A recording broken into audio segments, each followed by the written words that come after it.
Thank you, everyone, for sticking around. This has been a great conference. And how many people here have written down at least one thing that you want to bring back to your jobs? Raise your hands, raise your hands. Yeah, me too. How many of you have done this before at conferences and not followed through and felt really bad about it? Yeah. So we're going to talk about how we can avoid some of that. So basically, going to start on the downer note. It's only going to go up from here. But sorry, hate to break it to you, but you're probably not getting smarter anymore. And what I mean by smarter, because it's one of those things you could define a lot of different ways, is that you're not hearing everyone on your team and making use of all the people around you. You're not exploring new ideas, including those really wacky out there ones. You're not learning new techniques. You're not embracing new collaboration tools and being more generative. And it's because you don't have to anymore. I mean, most people in this room are probably past the point in your career where you're going to learn by default. Because when you start out, you have to learn. You can't help it. Like, you have to ask questions. You have to observe. You have to screw up because you know no other way. And it's actually okay. Everyone expects you to make mistakes when you're early in your career, and so you do, and you learn from them, and you get better. But as you gain experience and expertise, that's not what you get rewarded for anymore. You get rewarded for reliability, for being able to reproduce the solution over and over. For when something bad happens, someone's like, "Oh, we got to call you," because you're going to get in the room and know how to get started right away. So you can do a great job at your job and still not be learning. But since that was a downer, we're going to go into the better part, which is we're going to learn how to practice how to get smarter every week. And it is going to require practice. So what if it's not automatic? You can still do this. And I'm going to walk through some of the tools it takes for you and your peers, your immediate team, to do this. And I'm going to say team loosely because some of people in here, I'm sure, are managers. Some people are leaders within a team. Some of you may just have a couple of peers that you bounce things off. You're kind of accountability buddies. And you can define that at whatever level you want. It's a lot easier to do things with at least a couple of peers. So let's get into that. So here's how. Oh, except, wait, we're not actually going to talk about how yet, even though we really want to. This is one of the mistakes that we all start making as builders, as designers, as people who love to do stuff. It's really easy to jump in and just start doing. And those of you who listened to Dan's talk yesterday, he talked about how much fun the process is, so we jump into the process, but we haven't figured out yet what was the problem statement. What are we actually trying to solve? What are we trying to do? Why do we need to do it now? Can't we just keep doing what we're doing and kick it down the road? Why isn't what we're doing now good enough already? So we're going to start with why. What's in it for me? And if you've ever been a person sitting and listening to a manager talk about something that we're going to do, some change we're going to make, this is what you're thinking. You're like, why should I do this? Like, yeah, I know the company wants to do this thing, but why is it good for me? How's this going to make my life better? And even like, how is this going to make my immediate team better? Because we are selfish, but for those people who listen to Liz's talk, we're also pro-social. We care about what our teammates do and what makes their lives better. We don't really care a bunch of levels up in our companies. Even if we really like our companies, it's not that directly impactful. So I think about, like I just said, what are the conference ideas that you wanted to use and didn't? Listening to this talk and putting these into play might be as simple as saying, I don't want to feel bad in a month when I think about all the cool stuff I heard at front and did nothing with. That's fine. That's a perfectly good motivation. Our motivations for doing things don't have to be noble. In fact, most people's motivations actually are incredibly embarrassing to them, but it doesn't matter because it keeps us moving. And somebody who does tons of customer interviews, people will say something, and then you'll hear them kind of get sheepish, like, that's kind of silly, isn't it? And I'm like, no. If it prompted an emotional feeling in you, whether that's anger or frustration or delight, we listen to those things. Those things drive us hugely. So figuring out that why. And, I have a homework assignment for you. It's a small one, which is think about the things that you've jotted down from this conference that you want to incorporate and figure out why they're important to you. What's in it for you? How will this make your life better? And the thing is that when we think about that why, we tell a story about what I'm going to do with this, what this is going to enable, how it's going to make my life better, what weird, hacky workaround this is going to get rid of. And that's really the sign that it's something that you want to do versus kind of a pure aspiration, like the way I keep meaning to learn Chinese, and it's probably not going to happen because I don't actually have a story for it. So I'm going to start with this why. Okay, now can we talk about how? Because I know we're all kind of impatient about that. So my goal for you is that you can, on Monday, start. And then the following Monday, you'll be 1% smarter. And then keep going and going. And that's going to require thinking about the people around you as well as yourselves. And I think whenever I say things about continuous improvement, some of the companies I work with, there tends to be someone who's like, okay, well, the manager is going to think of something that we're going to get better at each week. And this cannot rely on managers or senior architects or design directors, because it doesn't matter how smart someone is, we just run out of 1%. So, I mean, that might work for a week or 2 weeks, and then we just don't have ideas anymore. Our teams are this endless supply of ideas, and so that's why it's super important to use all the people. So I'm going to interleave some principles for this with some of the things that we're doing at GitHub's design division right now. And so we were talking about the differences between junior and senior employees, because it's pandemic, a lot of people leaving their jobs. We had a bunch of staff designers leave. We're kind of worried about like how do we get more people, how do we grow more people in the role? And this conversation I've had basically in every manager circle I've ever been in. And we said, there's the difference between the most junior people and the most senior people is usually not. And this is true for design, it's true for research, it's true for engineering, product management. It's usually not raw skill. Like there are things where that comes in handy, definitely.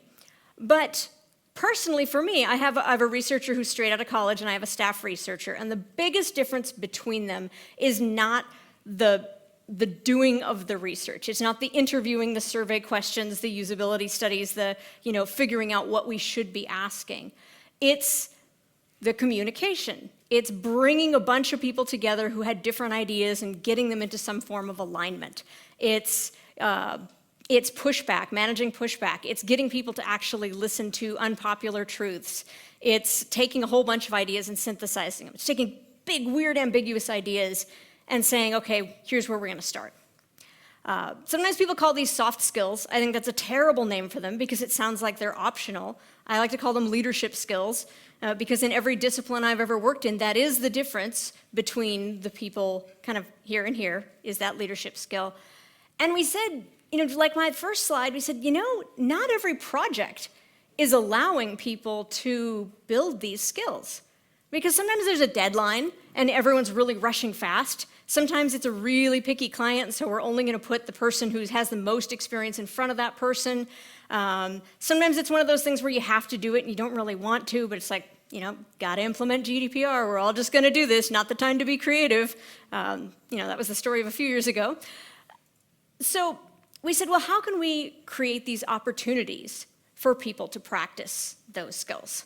And so we started something called, GitHub U, like university, and just basically saying these are things that we should all get better at. And, the way we did this is there's kind of 3 principles to getting started.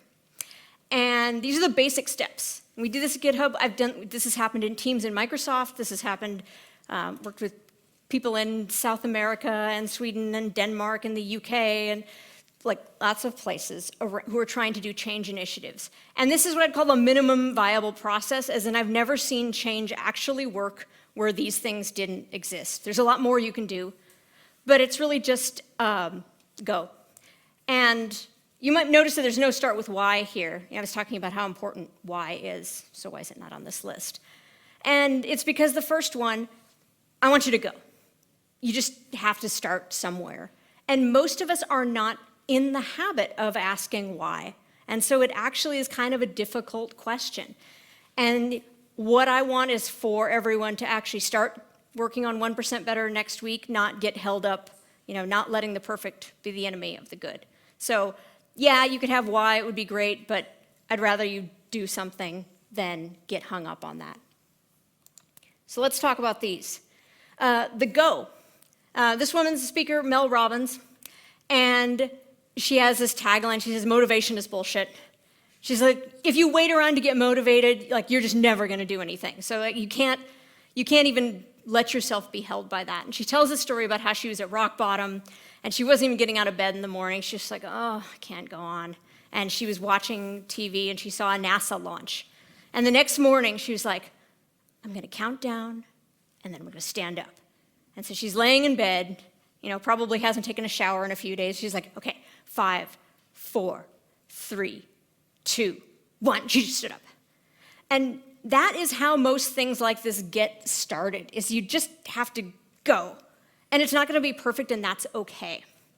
I think of all the teams that I've seen succeed at changing their culture, or changing the way they work, they just started. They were okay with just trying something and then learning and then figuring it out. I was working with a bank in South America who was trying to start talking to customers. They wanted to engage in customer development. And they're like, we want to show how important this is. We're going to have a big rollout event. And so they started telling employees, we're going to do this, and we're going to start after this big rollout event next month. And, I came and I talked to them. They're like, if this is so important, why did we wait a month? This is not rocket science. Why is this something that it was so important and we couldn't just start, the next day?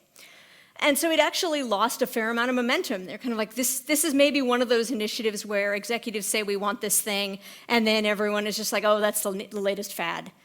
So that's not the thinking you want.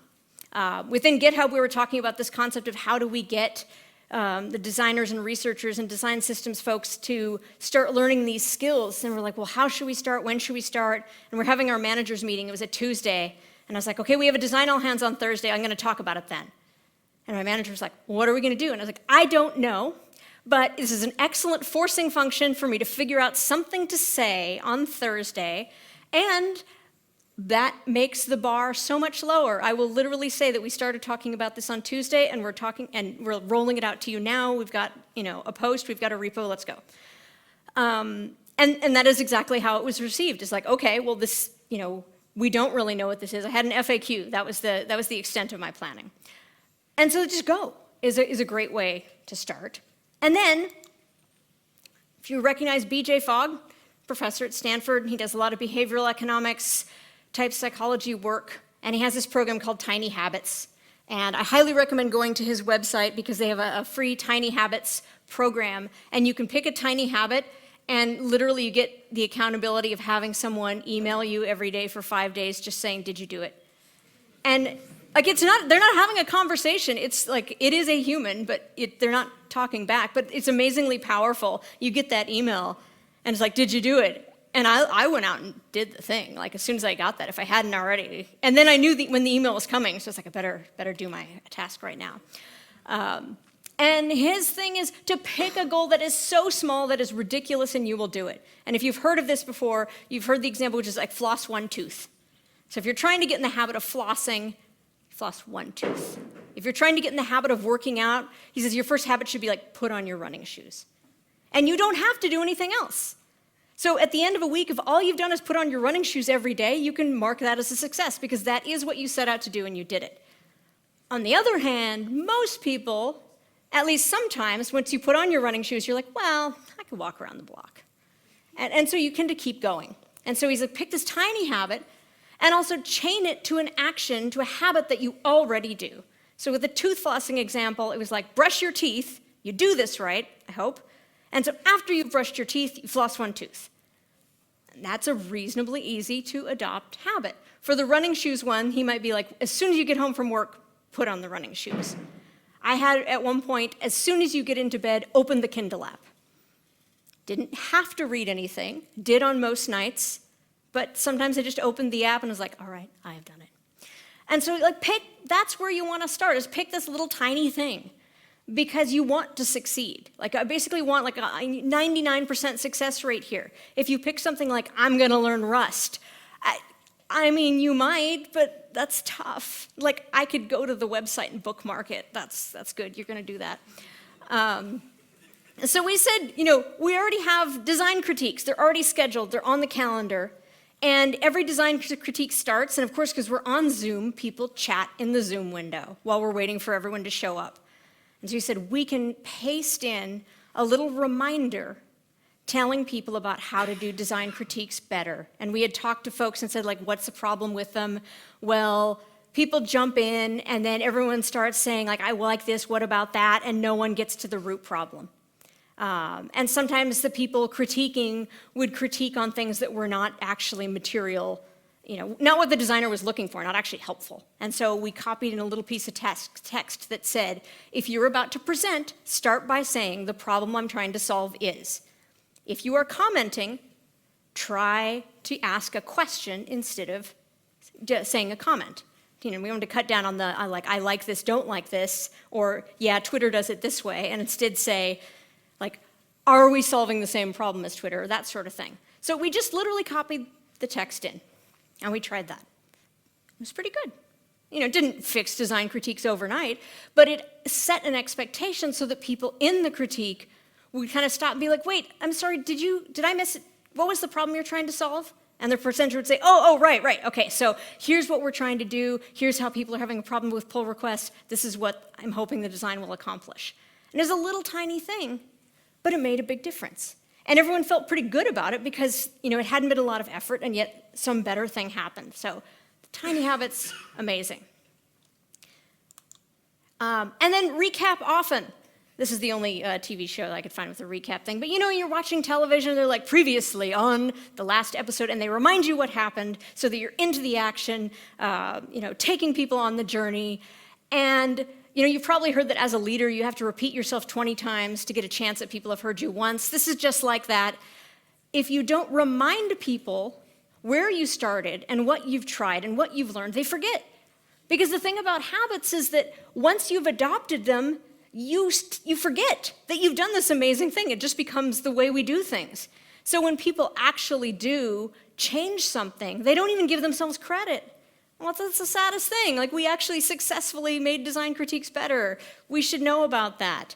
If we increased our hiring and we have, more women on the team, we should celebrate that, whatever the thing is. And so the other thing is sometimes things don't work.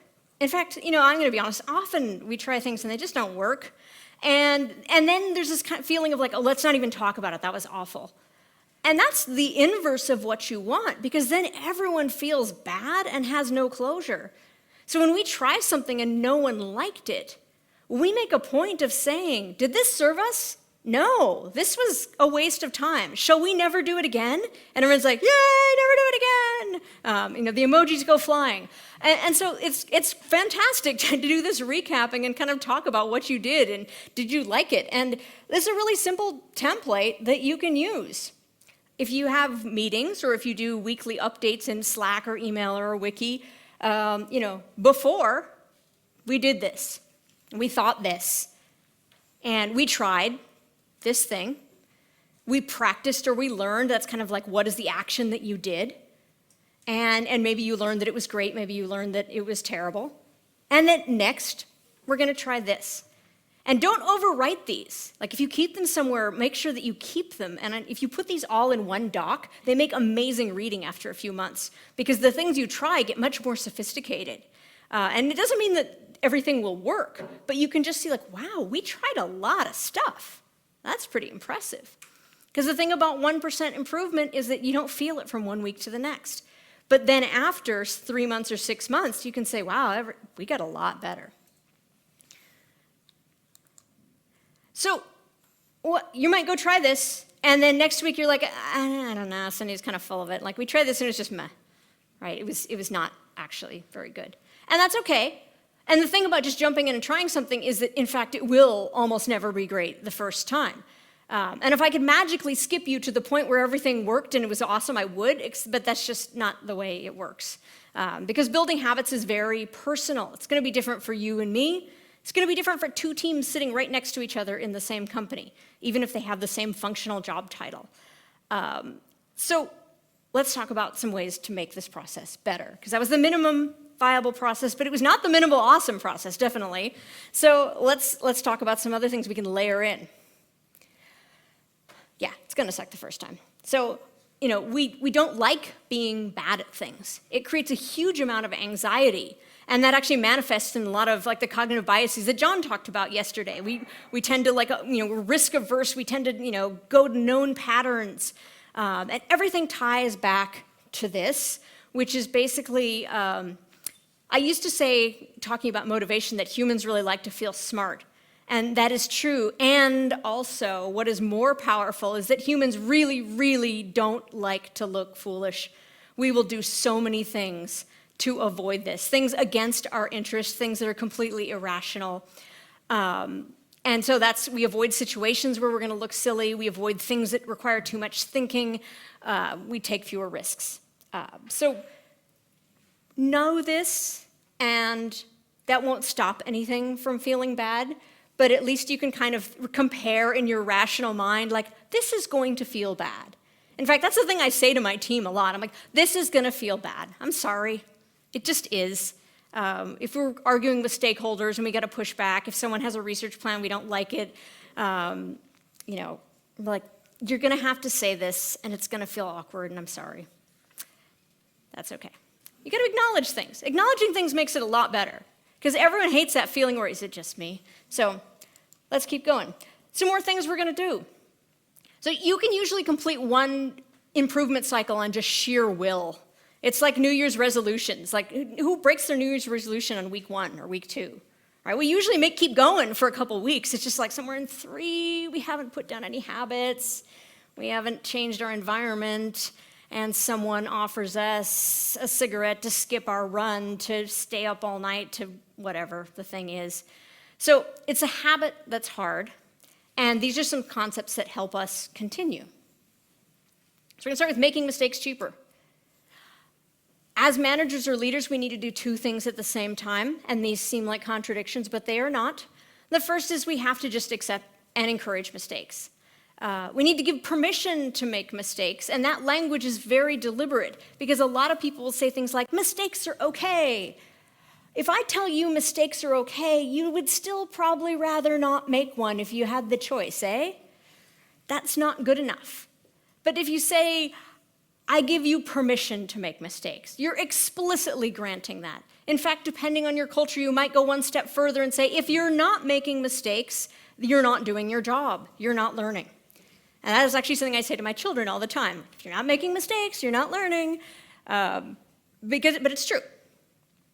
So we give you permission, and also let's make them smaller and faster. Because why are even mistakes a problem? We all know that we learn from them. As Billy Joel would say, they're the only thing you can really call your own. But we don't like them because they usually take a long time, and they usually involve a lot of people and resources. And so actually, in large companies, if you ever suggest some new initiative, the main reason people immediately start shooting it down is because they thought of that last large initiative where people worked on a thing for 6 months and then had nothing to show for it. You can avoid this by just never working on one thing for 6 months. That's why every week, 1% every week. Even if you lose an entire week to something, it's not a huge deal. So here's how to make them smaller and faster. If someone on my team comes to me and says, I have this idea, and I think this is a terrible idea, just think about how can they make it quickly? Because maybe it is a good idea, and it's just me. Or if not, they'll learn something. So we want to express both of those opinions. We want to bring back the why, because again, it's super important. And also, we tend to assume that people will draw a line between something that comes from a manager or from higher up and to how it's good for them. We're going to get better at X, and that will make you more marketable, and that will help you do your job faster, and that will help you spend more time on the fun part of your job, right? But we really don't, because that's just not a skill we do. It doesn't immediately recognize as good, and so we don't think it is. And also, as a manager, I'm kind of bad at predicting what will motivate my team. And everyone's thinking, wow, she's a terrible manager. But it's just because humans are unpredictable. And so we actually want to kind of bring this to the team. And this is a template that I use. This is the first half of a template that I use for things, where you just kind of say, like, okay, I want you all to identify a problem. This is something you're struggling with. It's a pain point. This is the problem. We know it's a problem because, that's evidence, because our tests keep failing, because, customers keep clicking on the wrong button, or because I kind of dread this part of my day. It's fine. If we don't fix it, this will happen. People will fall out of this funnel, people will skip this meeting, etc. And this, whenever I say template, people kind of, you can do this really fast. We usually do this in about 2 minutes.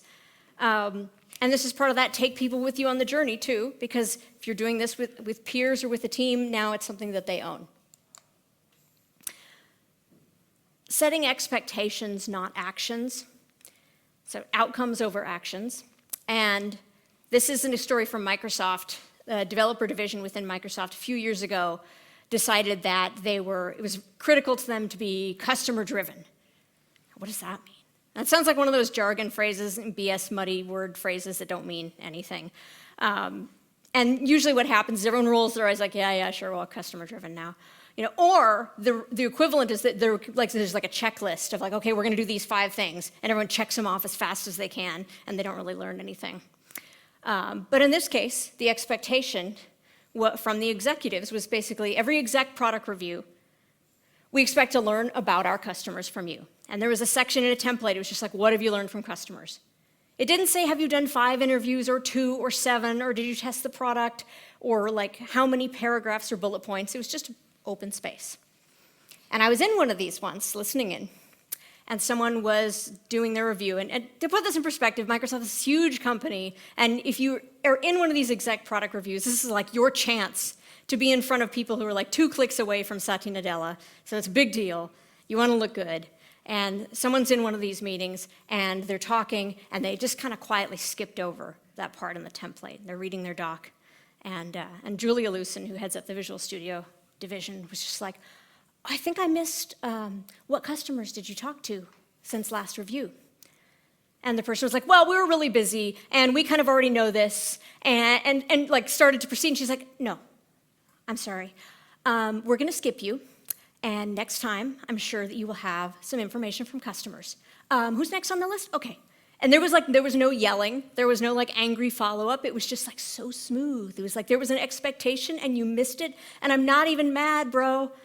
But you also, you were the one getting disenfranchised from this. But I thought that was a great example of just like there was an expectation, you didn't make it, do better next time. We're not going to get mad. Your pay's not going to get docked. I'm not going to remember this in review time. But that level is very hard for especially big companies to achieve. It's much easier with peers. So, I'm not a fancy exec, but on my level, I'd say, as a manager, whether you're a manager or a mentor, it's often really hard to not tell people how. They're like, okay, I'm going to do this. And you're like, great, I've done this a million times before. Here's what you want to do. And you might actually have the right way to do it. And also, they aren't figuring it out themselves. And, tech keeps changing. Maybe you're just wrong. Maybe that was the right way 3 years ago, and it's not anymore. And so, as a reminder to myself, and I've encouraged a bunch of other people to use this, to say, like, this is my desired outcome. At the end of the day, this is what I want to be true. And I will literally say, I don't care how you get there. Like, I have my ideas, but they're not necessarily right. So if you want advice, if you want to run a plan by me, that's cool, but I'm not going to tell you how to do it. Just know this is how you get there, and we can have a checkpoint as soon as you want. Really junior people, we might have a checkpoint at the end of every day, and they'll be like, here's what I think. Okay, keep going. Have you thought about this? All right. Senior people might just be like, okay, I got the outcome. I'll check back when it's done, and that's fine too. It's really up to the person how often they want to check back. And the other thing is, that what freezes up a lot of people is when they're doing something new, whenever you're trying a new thing, there's usually a trade-off. And we don't like trade-offs. We don't like talking about trade-offs because there's this weird thing where we jump to the assumption that people will take advantage of trade-offs. Like the famed 20% time at Google, which I have heard didn't quite really exist. But a lot of people would say, well, we can't do that because what if there were employees who just used that 20% time and took their Fridays off? And it's like, well, sure there could be, but couldn't you put some expectations in place? Wouldn't you recognize that? And honestly, if you had an employee who just worked 4 days and you didn't even realize, then more power to them. Just let them do that. But so as a manager, if you want an outcome, if I want an outcome, I want to give people permission to do that trade-off and to tell them how much trade-off they could make. So for example, if I was, leading a division, I was like, okay, we want to hire more diverse candidates. Like maybe it's slower to hire people who aren't in your network and look just like you. Is it okay if it's 20% slower? Yeah, probably. Is it okay if it's 100% slower? That's maybe we're getting into dangerous territory there. 200% slower, that's maybe where you say, okay, well, we have other things to fix, but maybe don't go that far. You probably do have other things to fix if that's the case. Things like, be more environmentally conscious. Okay, well, our supplies might be more expensive. They can be more expensive, up to like 20% or so. Okay, now I have guardrails where I feel confident, like I'm doing something, it's new, it's not something we've done before, but I've got this kind of guardrail that as long as it's within this range, it's going to be okay. And that's people don't want to look foolish. You're taking away that element of surprise. You're basically saying, like, this is what you stick within. So that outcome-based thinking is amazing, too, because people sometimes come up with completely different solutions. And they're like, well, I think you were probably thinking this, but I took this route, and I still get there. And that's fine. In fact, a lot of times that route's a really good one. Paving paths is the next thing. If you've read anything by Chip and Dan Heath, everything by them is fantastic. But in the book Switch, they talk about how change is hard because you can think of it as an elephant or a rider on an elephant. And the rider is you, or maybe it's your whole team. And even if you're all agreed that we want to do this thing, you are all very small. And the elephant is very big. And the elephant is kind of our id, it's our lizard brain. It wants to default to the lowest common denominator, the cognitive bias, the easy thing. And so that's why, I said about how you can do one bit of improvement by sheer willpower. You can pull the elephant once, but you can't keep pulling it because it's a lot of elephant. But what you can do is make paths that are easier for the elephant to go on. The path is our environment. If you can make the environment supportive of change, people do a lot better at things. So, when something is a default on a website, you're probably going to pick that unless you have a good reason. If you're friends with a bunch of people who work out, you're probably more likely to work out. If you're in a place like this that has sidewalks everywhere, you're going to walk. I live in San Francisco, which does have sidewalks, but much of the United States is incredibly hostile to people trying to use their own feet, and therefore people just drive everywhere, and it's kind of terrible. But it is like pulling an elephant to try and drive in suburban United States. So we think about that path, and one thing is templates. Templated phrases for things. For that design critique, we gave people the language for saying this, the problem I'm working on is. We gave people language for saying, hang on, can we step back and re-examine the problem? We give people language for when they're working with my team doing interviews, like, these are questions you can ask customers. These are the exact words you can use. Feel free to change them if you feel comfortable, but since most people don't in the beginning, you can start with these, and over time you will build your own. And that is a paved path. And most people don't like being told what to do, but once you have convinced them or put it out in the ethos, or they smell a current and decide they want to do it, and they find a paved path, then that's fantastic. And I like to joke that sometimes I just put ideas out that people will trip over them and think it's their own, and then look up and be like, aha, a paved path. And then it's their idea, and all things go more smoothly. I, in fact, do this to myself sometimes because humans are silly. And so things like setting reminders to my future self works remarkably well. On my team, actually, we went one step further, as we'd had a bunch of templates for how to do things around talking to customers. And then we realized that while the template, have these markdown files, they were very neat. While that was helpful, what people really wanted was the equivalent of having an expert on your shoulder. They really wanted someone to walk through, here's what's going to happen. Here's the play-by-play. And so we did these really short videos, just used Loom on our computers, recorded, this is what's going to happen. You're going to get on the Zoom call. You're going to say this templated phrase. Then you're going to say, any questions for me? The person's probably going to say no. If they say yes, these are some things to say. Otherwise, you're going to ask this question. They're probably going to have a good time. They're going to give you answers. You're going to keep going. That's it. It sounds incredibly simple, but the video made people very, very reassured. And we saw, with the proof of that was we saw people going out and doing their own interviews. And the last thing, the most important thing that really helps all this is deliberate practice.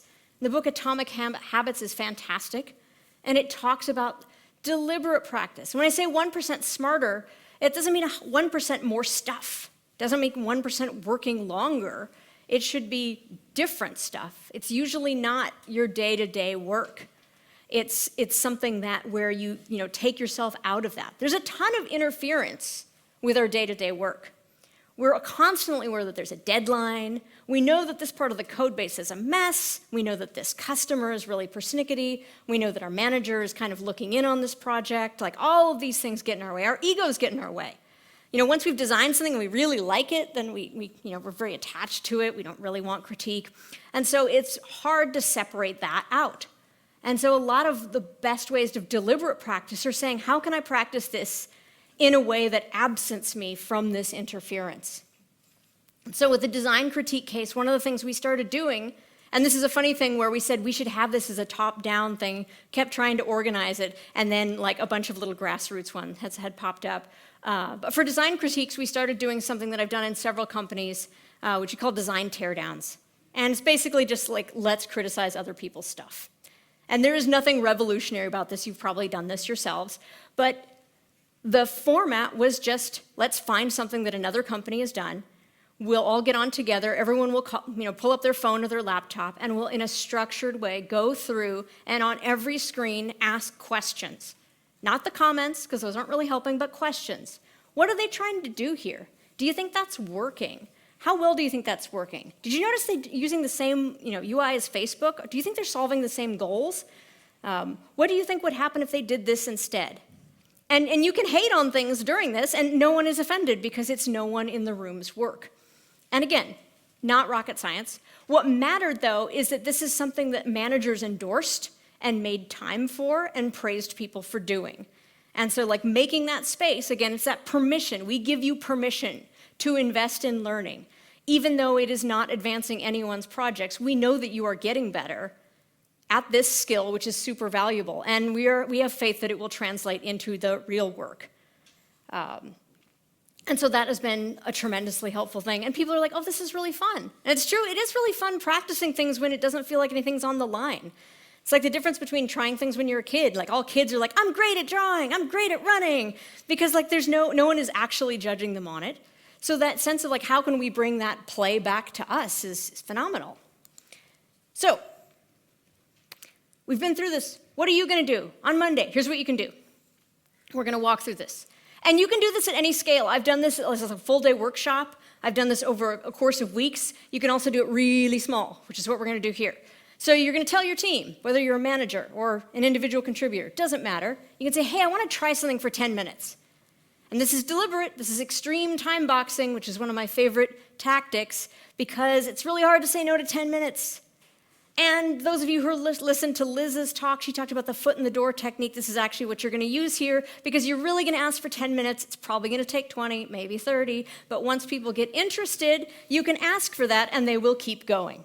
So people say, all right, fine, you get your 10 minutes. And so you say, okay, we're going to do this. We're going to bring this template back. You get everyone on a whiteboard app. I like the whiteboard apps. They feel different than Zoom. And people tend to look at their stickies before they look at other people's stickies. They don't if you have a long time, but if you do this in 2 or 3 minutes, it works really well. Everyone's just typing. And so you're getting the next best thing to asking each person individually. And you set a timer. You say, we're going to set a timer for 2 minutes. And be strict on this 2 minutes, because you do not want a giant backlog. We all have enough backlogs in our life. So we're going to spend 2 minutes listing things that you want to get better at or immediate pain points. Go. So everyone does their stickies. That's just that first one. So they all do this, and you're going to see themes almost always. and say, okay, stop, 2 minutes. Okay, what are our themes? Let's group these really quickly. And you pick one or two, and then you ask that next question, like, how do we know that's a problem? And sometimes it's obvious, we're like, because we hate this, because everyone's angry. And sometimes it's, we get more code errors, this thing is taking too long, et cetera. And like, why can't we just keep doing it? What's going to happen? If we don't fix this, what will happen? I'm going to quit. All right, fine, all valid. And so you have these things, and it unifies people quite a bit, because even though there's a variety of stickies, there's always, again, the themes where people are like, yes, we all have this problem. And also at least one person will say, I thought I was the only person who was bothered by that. And again, there's that validation. It's actually like you can feel the oxytocin flowing when this happens.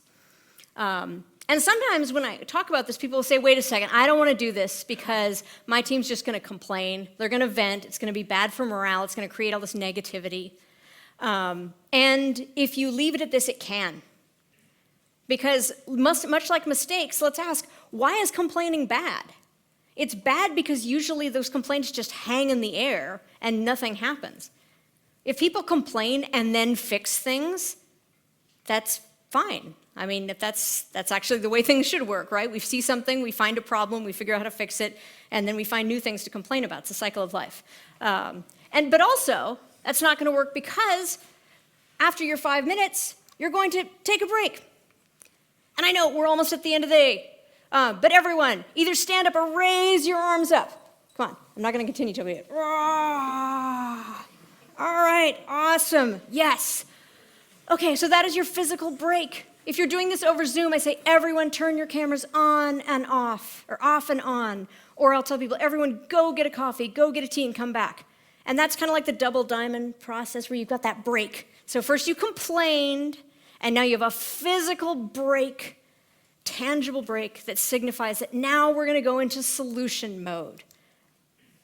And then we do kind of the same thing. And again, you're way past your 10 minutes now. No one cares. Everyone's happy. They keep going. You say, now we're going to spend 3 to 5 minutes coming up with an experiment that we can try this week.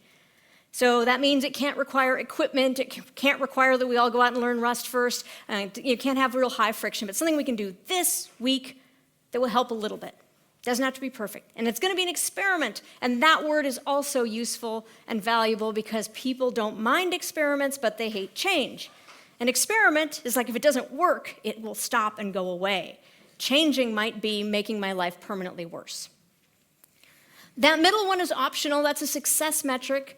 Writing good success metrics is really hard. So if this is going to stall you, skip it the first time. You can do it later. And then in order to do this, we will stop doing. And this is very important. And for everyone in the room is a manager who has power over managers. This part is really critical because if you ask people to do more stuff on top of their daily workload, they will revolt, they will be unhappy, the elephant will rear up. And also, I guarantee that there is some useless stuff that your team is doing, that you yourself are doing, that you can stop doing. Or you can do a less good job on because it's not that important. Be honest. And if we're adding things, we're not modeling good focus and good prioritization. Because if everything is important, nothing's important. So as a manager, I'm saying, we're going to do this new thing, and I'm going to free you up by taking away this other. And in terms of the doing things less well, this is a little bit of a tangent, but I love this Twitter thread. I highly recommend people go to it, and I will send links to people. Shreyas Doshi talks about how, as a PM, there are things that are high leverage, and you should be amazing at them. And there are things that are neutral, and you should do a pretty good job at those. And then there are things that are just keeping the lights on, and you can kind of like not do those very well. And even the neutral things, he's like, yeah, you can kind of not do those really well either. So you should have a sense of what these things are, and take that time out of one of those N or O buckets. And then finally, set a schedule. So you've got an experiment. Okay, this week we're going to do this. Now you want some calendar reminders. I'm going to look up at see if Ben's design systems calendars are going to help me because I am terrible at following up, but I have a zillion reminders and that's what helps. Because once you've started the experiment, you have to know that it's going to end at some point, and you're either going to, celebrate, or you're all going to celebrate that you're never doing it again. So then you make a plan, and you bring back this thing. And so after the end of the week, you do. Before, we did this. Now, we did this. Next, we'll try this. And it's amazing. So to recap, You can start 5, 4, 3, 2, 1, go. I am unable to count, but maybe you are. Just do it. Make it small. Recap. And then start layering in these other things. Make your mistakes cheaper. Start with why, outcomes over actions, paved paths, and deliberate practice. And if you fill out this very short survey, seriously, it is 2 questions. I will, 1, send you all of the links that are in here and some of those templated phrases that I used and talked about how important they were. And I will also, like the tiny habits, check in with you a week from Monday to see if you did the thing. And I hope that you will have all done the thing.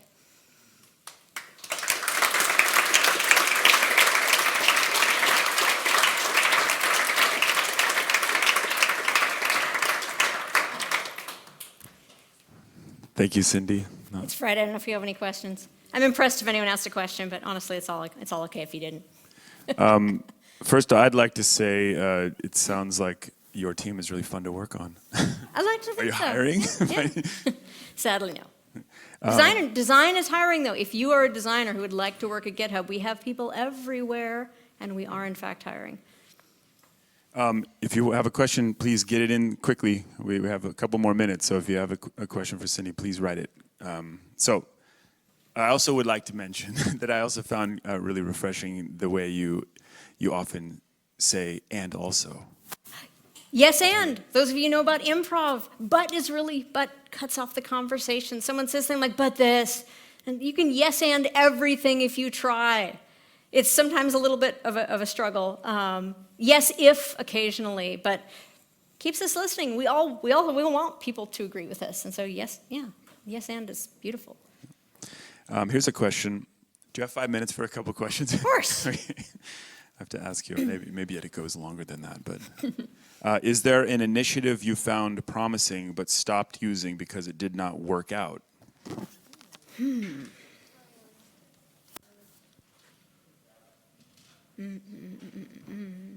They all worked perfectly. No. I'm just trying to think of a good example. Okay, long ago, when I was at Kissmetrics, we used to do these experiments, growth experiments, and we'd pick it on a Monday, and we'd pick some metric, and then we would try and figure out what do we do to hit that metric, and we would let those run for 2 weeks and then see if we got there. And it was amazingly, given that we did tons of customer development, a lot of them were just coming from our heads, and so we kind of ran out of things. So it's like I said, you can't get 1% better forever on managers and leaders. It was like the CTO and I coming up with things, and we just kind of petered out.